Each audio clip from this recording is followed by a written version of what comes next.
Working environment हमारा यहाँ पर बहुत ही अच्छा है, सेफ्टी है, मतलब सेफ्टी के लिहाज से तो बहुत ही अच्छा है इधर, फीमेल के लिए भी मेल के लिए भी। तो मतलब मैं रिक्वायरमेंट करती हूँ कि सब यहाँ पर मतलब काम करें।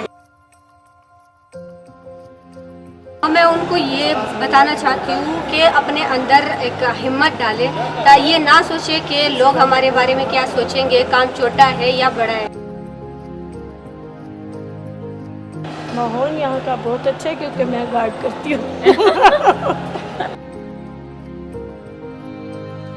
उनको चाहिए अपनी मदद आप करें, किसी के भी नहीं होना चाहिए, नहीं होना चाहिए, अपनी मदद खुद करनी चाहिए।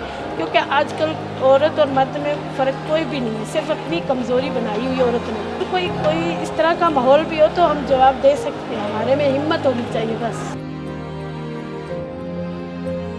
मुश्किलात तो बहुत है, अपने पे डिपेंड करता है, सही है ना। अभी हमने जिस तरह के भी मुश्किलात देखने, अगर उनको देखेंगे तो हम तो एक कदम भी नहीं चल सकते, हमने खुद चलना है।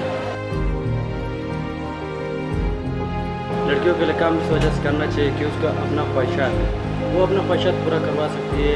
किस वजह से वो घर में खुश है या नहीं, तो किसी वजह से वो कर भी सकते हैं। हाँ ना, हमने बहुत से लोगों को देखी है इधर, लड़कियों को लड़कों को हमसे ज़्यादा भी मेहनत कश वाले लोग इधर आते हैं। हमने बहुत से लोगों को देखा है काम हमसे ज़्यादा भी करते हैं।